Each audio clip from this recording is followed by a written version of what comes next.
Intermediate fasting నేను ప్రాపర్గా follow అవుతున్నానే, అయినా నేను వెయిట్ ఎందుకు తగ్గట్లేదు అనుకునే వాళ్ళ కోసం ఈ వీడియో. ఇంటర్మీడియట్ ఫాస్టింగ్ని ప్రాపర్ వేలో ఎలా ఫాలో అవ్వాలో నేను ఈ వీడియోలో ఎక్స్ప్లెయిన్ చేస్తాను. ఇంటర్మీడియట్ ఫాస్టింగ్ని మనం ఫుడ్ ఈటింగ్ విండో అని అంటాం. అంటే 16/8 దా కన్సిడర్ చేస్తారు.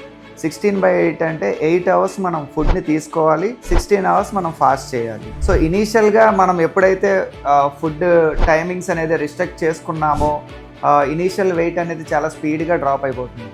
ఆఫ్టర్ దట్ కొన్ని డేస్ అయిన తర్వాత మనం ఒక వెయిట్ దగ్గర స్టాగ్ అయిపోయి ఉండిపోతాం.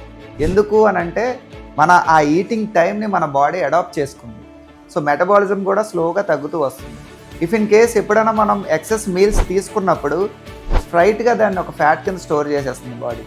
సో ఇది మేజర్ డిసడ్వాంటేజ్. ఎప్పుడు ఇంటర్మీడియట్ ఫాస్టింగ్ని మనం ఎలా యూజ్ చేయాలి, హెల్తీగా యూజ్ చేయాలనుకుంటున్నాం కాబట్టి నా దగ్గర ఒక టెక్నిక్ ఉంది. సో మీరు వెయిట్ లాస్ అవ్వాలి అని అనుకుంటున్నారు, సో వీక్లీ వన్స్ చేయండి ఇంటర్మీడియట్ ఫాస్టింగ్. సో ఆ ఇంటర్మీడియట్ ఫాస్టింగ్ ఉన్న డేలో మాత్రం మనం డేకి 2 మీల్సే తీసుకోవాలి, ఒక మీల్ని స్కిప్ చేయాలి.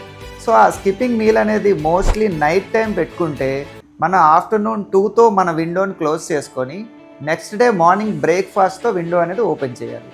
సో ఈ విండో ఓపెన్ చేసే ముందు ఏదైనా ఒక ఫిజికల్ యాక్టివిటీ చేయాలి. ఎలా అంటే ఒక 200 to 500 క్యాలరీస్ బర్న్ అయ్యేలాగో ఏదైనా ఒక ఫిజికల్ యాక్టివిటీ చేస్తే సో ఆ బర్న్ అయిన క్యాలరీస్ ఏవైతే ఉన్నాయో అవి కంప్లీట్గా ఫ్యాట్ స్టోరేజెస్ నుంచి బాడీ తీసుకుంటుంది. సో దట్ వెయిట్ స్లోగా డిక్రీజ్ అవుతూ వస్తుంది. అండ్ బాడీ డీటాక్సిఫికేషన్కి కూడా మనకి ఇంటర్మీడియట్ ఫాస్టింగ్ అనేది యూజ్ అవుతుంది.